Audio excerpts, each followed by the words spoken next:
SSC 26 batch যারা বৃত্ত chapter থেকে আনসার করতে চাও সাধারণ গণিতের, তাদের জন্য বলছি এই উপপাদ্যটা তোমরা অবশ্যই শিখে নিবে এবং খুব ইম্পর্টেন্ট এবং বিভিন্ন বোর্ডে কিন্তু চলে আসা একটি উপপাদ্য। দেখতেই পাচ্ছ, আমি বলে রাখছি যে দেখাও যে বৃত্তের দুটি জ্যায়ের মধ্যে বৃহত্তর জ্যাটি ক্ষুদ্রতর জ্যা অপেক্ষা কেন্দ্রের নিকটতর। অনেকেই হয়তো এটার মানে বুঝতে পারছে না, আমি একটু ভেঙে বলি। সেটা হচ্ছে কি, যে বৃত্তের দুটি জ্যায়ের মধ্যে এখানে বৃত্তের একটা জ্যা রয়েছে এবং এখানে একটা বৃত্তের জ্যা রয়েছে, এবং আরো কি বলছে, বৃত্তের দুটি জ্যায়ের মধ্যে বৃহত্তর জ্যাটি ক্ষুদ্রতর জ্যা। তার মানে আমাদের চিনতে হবে বৃহত্তর জ্যা এবং ক্ষুদ্রতর জ্যা কোনটি। দেখো, তোমার চোখের দৃষ্টিতে প্রথমেই তুমি বলবে যে ভাইয়া এবি জ্যাটা বড় এবং সিডি জ্যাটা ছোট। তার মানে একটা হচ্ছে বৃহত্তর জ্যা আর একটা কি ক্ষুদ্রতর জ্যা। তার মানে আমি কি বলছি, যে বৃত্তের দুটি জ্যায়ের মধ্যে বৃহত্তর জ্যাটি, এই যে বড় জ্যাটি, ক্ষুদ্রতর জ্যা অপেক্ষা, মানে এটার থেকে বড় জ্যাটি কেন্দ্রের নিকটতর। মানে কি, কেন্দ্র থেকে এবি জ্যাটা কাছাকাছি অবস্থিত আর সিডি জ্যাটা একটু দূরে অবস্থিত, এটাই আমাদের প্রমাণ করতে বলছে। তার মানে দেখো, বিশেষ নির্বাচনে কিন্তু আমি বলতে পারবো যে বিশেষ নির্বাচন যদি আমি সাজাই, বিশেষ নির্বাচন, এখানে আসলে বলার কিছু নাই, যে তোমাকে বলতে হবে কি যে আহ, এটা হচ্ছে ধরতে পারবো আমরা ও, বলতে পারি যে ও কেন্দ্র বিশিষ্ট একটি বৃত্তে, ও কেন্দ্র বিশিষ্ট একটি বৃত্তে এবি এবং সিডি দুটি জ্যা, এবি ও সিডি দুটি জ্যা, এবং এবি গ্রেটার দেন সিডি, সেটা তারা বলে দিচ্ছে যে এবি বৃহত্তর জ্যা এবং সিডি ক্ষুদ্রতর জ্যা। অথবা তোমার মনে করতে হবে যে একটি জ্যা তো অবশ্যই বৃহত্তর, তার মানে সেটা এবি হোক আর সিডি হোক, মানে এটাকে নাম তো আমরা সিডি দিতে পারতাম, তাহলে আমরা কি বলতাম, সিডি গ্রেটার দেন এবি। মানে যাই হোক, একটা জ্যা হচ্ছে বড় জ্যা, এই জন্য আমি বলছি যে AB greater than CD, AB is greater than CD. তাহলে আমাদের প্রমাণ করতে হবে কি, আমাদের প্রমাণ করতে হবে, প্রমাণ করতে হবে যে, দেখো তুমি, আমি বলতে চাচ্ছি কি যে কেন্দ্রের নিকটবর্তী, কেন্দ্রের নিকটবর্তী বলতে আমি আসলে কি বোঝাতে চাচ্ছি বলতো, কেন্দ্র হতে এই এবি যেটার লম্ব দূরত্বটা আসলে কত বলতো। ও কেন্দ্র হতে এবি যেটার লম্ব দূরত্ব অবশ্যই এরকম একটা লম্ব হবে। তার মানে এই, এটার নাম যদি আমি পি দেই, তাহলে আমি বলতে পারবো যে কেন্দ্র হতে ওপি লম্ব দূরত্ব হলো এবি এর দূরত্ব, মানে ওপি হচ্ছে একটা লম্ব দূরত্ব এবং এটা নির্দেশ করছে যে এবি কেন্দ্র হতে কতটা দূরে অবস্থিত। সেম ভাবে কেন্দ্র ও হতে সিডি এর উপর একটা লম্ব দূরত্ব আঁকি। লম্ব দূরত্ব মানে আসলে কি বলতো, লম্ব দূরত্ব মানে হচ্ছে যে এই দূরত্বটা বা এই অংশটা এবির উপরে লম্ব, দ্যাট মিনস লম্ব দূরত্ব, এবং তার মানে তো এটা 90 ডিগ্রি। তার মানে এটাও যদি লম্ব দূরত্ব, তার মানে এটাও 90 ডিগ্রি। তাহলে সিডি যেটার দূরত্ব কত কেন্দ্র হতে, অবশ্যই এটার নাম যদি আমি কিউ দিই, তাহলে আমি বলতে পারবো যে সিডি যেটার দূরত্ব কেন্দ্র হতে ও কিউ, রাইট। তার মানে আমাদের আসলে প্রমাণ করতে হবে কি, যে ওপি লেস দেন ও কিউ। বিষয়টা একটু বুঝি, ও কিউ লেস দেন কেন, মানে আমার প্রমাণ করতে হবে ওপিটা ছোট, মানে কেন্দ্রের থেকে এবি দূরত্বটা কম আর সিডির দূরত্বটা বেশি, দ্যাট মিনস কি, ওপি ছোট ও কিউ বড়, এটাই তো আমার প্রমাণ করতে হবে। তার মানে আমি বলতে পারি যে OP is less than O Q, এটাই আমার প্রমাণ করতে হবে। তাহলে এতটুকু যে প্রমাণ করতে হবে, এটা আসলে আশা করি আমরা বুঝে গেলাম। এবারে দেখো, আমি প্রমাণে চলে যাচ্ছি। হ্যাঁ, প্রমাণে যাওয়ার আগে আমি অঙ্কন ধাপটা একটু লিখে ফেলি। অঙ্কন, অঙ্কন ধাপটা আসলে কিছুই না, আমরা বলবো যে তোমার হচ্ছে ও কমা সি, ও কমা সি এবং ও কমা এ যোগ করি, ও কমা সি এবং ও কমা এ যোগ করি, ও কমা এ এবং ও কমা সি যোগ করি। এবার প্রমাণে চলে যাচ্ছি ভাইয়া। দেখো, প্রথমেই আমাদের তো বলে দিচ্ছে না যে A B is greater than CD, right. তাহলে আমরা প্রথমে লিখে ফেলছি, 1 নম্বর ধাপে আমরা লিখে ফেলছি যে A B greater than CD. একটু খেয়াল করলে ভাইয়া দেখবা কি, যে দুই পাশে তুমি হাফ নাও, হাফ দ্বারা গুণ করো, তাহলে কি হবে, half A B greater than half CD. একটু লক্ষ্য করলে দেখবা যে আমরা এরকম একটা উপপাদ্য পড়ে এসেছি যে কেন্দ্র হতে ব্যাস ভিন্ন যে কোনো জ্যায়ের উপর অঙ্কিত লম্ব ওই জ্যাটিকে সমদ্বিখণ্ডিত করে। কি বললাম, যে কেন্দ্র হতে ব্যাস ভিন্ন, অবশ্যই এটা হবে ব্যাস, মানে ব্যাসটা কি, যেই জ্যাটা কেন্দ্রগামী, কেন্দ্রগামী জ্যাকেই তো ব্যাস বলি, তার মানে এটা তো কেন্দ্রগামী নয়, তার মানে এটা কি শুধু জ্যা। আবার এটা কি শুধু জ্যা, কেন্দ্রগামী জ্যা তো নয়, তার মানে ওরা হচ্ছে শুধু জ্যা। কেন্দ্রগামী জ্যাটার নাম কি ব্যাস। আর আমি বলতে চাচ্ছি যে কেন্দ্র হতে ব্যাস ভিন্ন, তার মানে অবশ্যই এবি জ্যাটা ব্যাস ভিন্ন জ্যা। কেন্দ্র হতে এবি বা ব্যাস ভিন্ন যে কোনো জ্যায়ের উপর অঙ্কিত লম্ব ওই জ্যাকে সমদ্বিখণ্ডিত করে।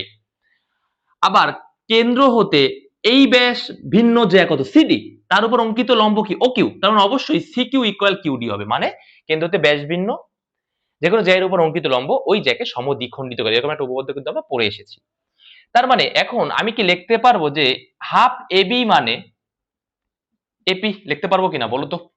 আর হাফ সিডি মানে সিকিউ। অনেকেই বলতে পারো যে ভাই আপনি তো চাইলে হাফ এবি মানে তো পিবিও লিখতে পারতেন, হাফ সিডি মানে আপনি তো কিউডিও লিখতে পারতেন, কিন্তু কেন লিখলাম না? লিখলাম না কারণ দেখো আমি কিন্তু এই যে ও কমা সি ও কমে যোগ করেছি, কারণ কি এটা ত্রিভুজ বানালাম, এখানে একটা ত্রিভুজ বানালাম, এখানে একটা ত্রিভুজ বানালাম, তার মানে আমি একটা ত্রিভুজের সাথে সম্পর্ক করতে চাচ্ছি, এই ত্রিভুজের সাথে এই ত্রিভুজে একটা দেনা পাওনা আছে, সেই সম্পর্কটা করেই কিন্তু আমি প্রমাণটা করব। তার মানে কিউডির এদিকে যেহেতু আমার লাভ নেই, আর পিবির এদিকে যেও আমার লাভ নেই, কারণ ওটা তো ত্রিভুজের বাইরের অংশে পড়ছে, আমার থাকতে হবে ত্রিভুজের মধ্যে। দ্যাট মিন্স আমি হাফ এবি মানে লিখলাম এপি, আর হাফ সিডি মানে লিখলাম সিকিউ, আর এখানে যে গ্রেটার দেন সাইনটা আছে সেটা রইল। তার মানে এই যে লাইনটা আমি লিখলাম কোন মতামতের ভিত্তিতে লিখলাম বলো তো? মতামতের ভিত্তি কোনটা? মতামতের ভিত্তি হলো যে তোমার হাফ এবি, হাফ এবি মানে কি? হাফ এবি মানে কি অবশ্যই এপি, অবশ্যই পিবি। হাফ এবি মানে কি অবশ্যই এপি, আবার অবশ্যই পিবি। আবার কমা দিয়ে আমি বুঝালাম যে হাফ সিডি মানে কি? হাফ সিডি মানে অবশ্যই শুধু সি কিউ, অবশ্যই কিউ ডি। কিন্তু আমি কিউ ডি আর পিবি কেন লিখলাম না? কারণ আমি বুঝতেই পারছি ওদিকে আমার ত্রিভুজের কোনো অংশ নেই, ওদিকে যে আমার আসলে কোনো লাভ নেই ফাইনালি। তাহলে দেখো আমি কিন্তু একটা জিনিস জানতে পারলাম যে AP greater than C Q. এবারে এবারে ভাইয়া আমি কি আসলে বলতে পারবো 2 নম্বর ধাপে যে আমি কি এটা বলতে পারবো? দেখো তো যে 2 নম্বর ধাপে যে যদি আমি বলি যে ত্রিভুজ ও এ পি হতে, ত্রিভুজ ও এ পি হতে আমি কি বলতে পারবো যে ও এ স্কোয়ার ইকুয়াল ওপি স্কোয়ার যোগ এপি স্কোয়ার, পারবো কিনা বলতে? পারবো, কারণ এটা কি পিথাগোরাস অ্যাপ্লাই করলাম, রাইট?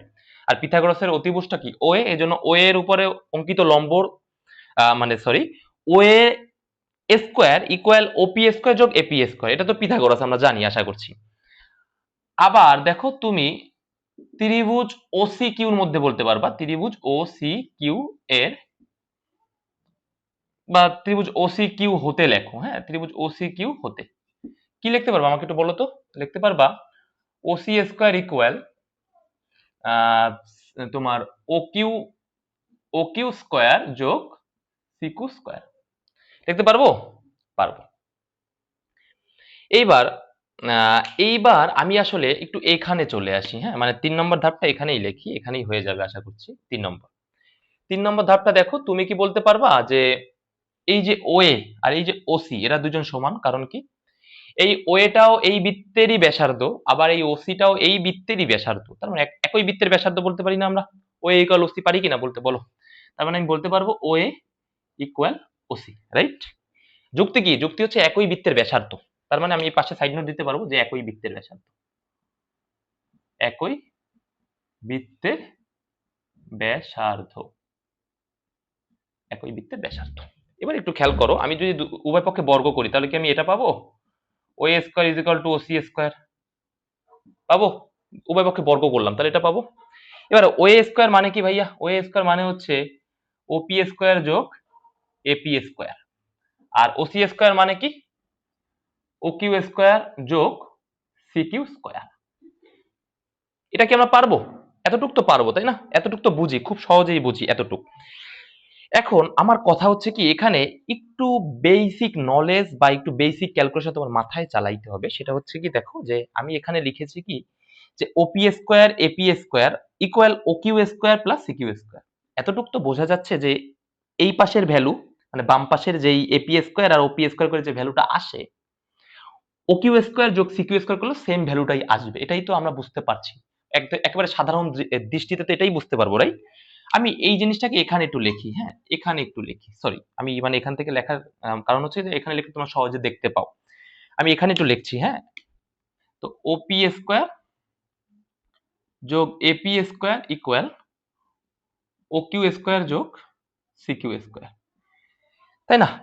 তার মানে আমি আবারও বলছি যে এই পাশের এর বর্গ এবং এই ওপি এর বর্গের যে যোগফল সেটা সমান কার, ও কিউ এর বর্গ এবং সি কিউ এর বর্গের যোগফলের সমান। এবার দেখো আমি কিন্তু এখানে লিখে ফেলেছি যে এপি গ্রেটার দেন সিকিউ। খেয়াল করো কিন্তু এখানে কি লিখেছি, এপি গ্রেটার দেন সিকিউ লিখেছি না? আর এখানে এপি আছে কোথায় দেখো তো, এখানে আছে এপি আর এখানে আছে সিকিউ।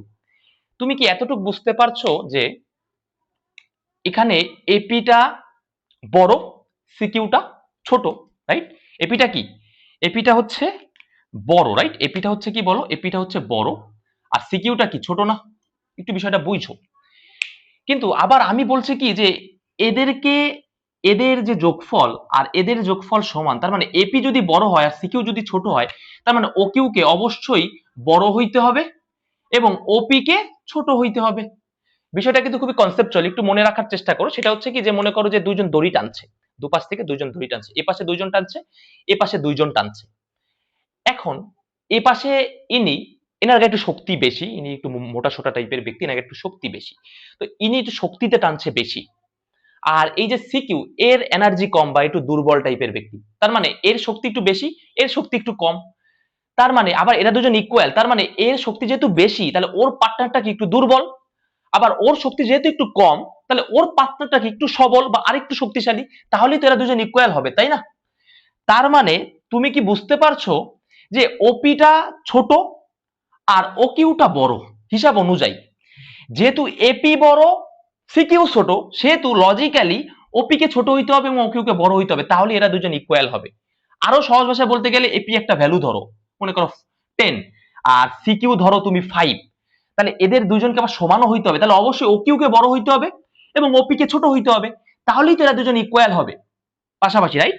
তাহলে তুমি এখন বলতে পারো, তুমি এখন বলতে পারো যে এপি আর সিকিউ নিয়ে চিন্তা ভাবনা করে তুমি এখন বলতে পারো যে ওপি স্কোয়ারটা আর ও কিউ স্কোয়ার এই দুজনের মধ্যে সম্পর্ক কি, ও কিউটা অবভিয়াসলি বড়, অবভিয়াসলি ও কিউটা বড়। তার কারণটা কি, আমি কিন্তু বললামই যে দুইজন দড়ি টানছে, ইনি একটু সবল ব্যক্তি বা গায়ে একটু জোর বেশি, আর ইনি একটু কি দুর্বল ব্যক্তি, মানে কি সিকিউটা একটু দুর্বল আর এপিটা একটু সবল। কারণ কি আমি কিন্তু জানি এপি বড় সিকিউ ছোট, আবারও বলছি এপি বড় সিকিউ ছোট, তার মানে কি এপি স্কোয়ারও বড় হবে সিকিউ স্কোয়ারের তুলনায়। তাহলে সেই দৃষ্টিতে আমি বলতে পারি যে এপি স্কোয়ার মানে এখানে যে দড়ি টানছে তার গায়ে একটু শক্তি বেশি, আর সিকিউ কি ছোট, মানে সিকিউ স্কোয়ারটাও তার মানে ছোট, মানে সিকিউ স্কোয়ার যে ব্যক্তিটি ওনার গায়ে একটু শক্তি কম।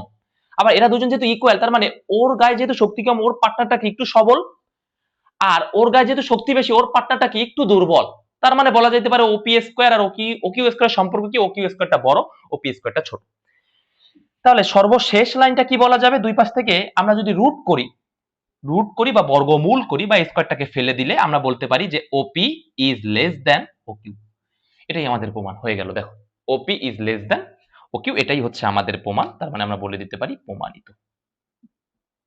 আর সাইড নোটটা কি দিবে, এই লাইনটা আমরা কোন মতের ভিত্তিতে লিখেছি বলতো, এই লাইনটা লিখেছি কিন্তু আমাদের মত, এই যে এক স্টেপ একে আমরা যেই কথাগুলো বললাম সেই মতের ভিত্তিতেই কিন্তু আমরা এই লাইনটা লিখেছি।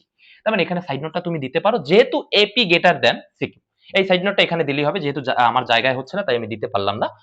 তো এটাই ছিল আমাদের খুবই ইম্পর্টেন্ট একটি প্রমাণ, পরীক্ষায় আসার মতো প্রমাণ। প্রমাণটি কি আমি আবারও বলে দিলাম যে দেখাও যে বৃত্তের দুটি জ্যায়ের মধ্যে বৃহত্তর জ্যাটি ক্ষুদ্রতর জ্যা অপেক্ষা কেন্দ্রের নিকটতর।